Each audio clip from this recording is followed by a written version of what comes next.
second question. Now we are going to solve second question. Now consider y equal to cos inverse root 3 by 2.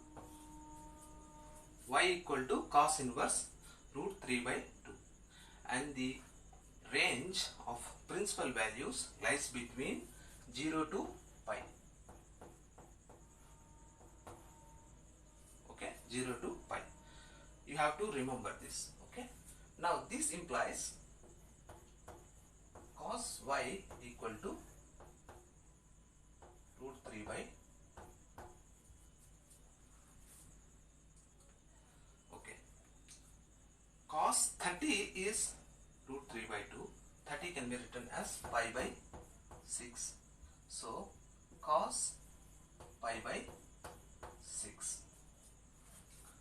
So here pi by 6 is principal value.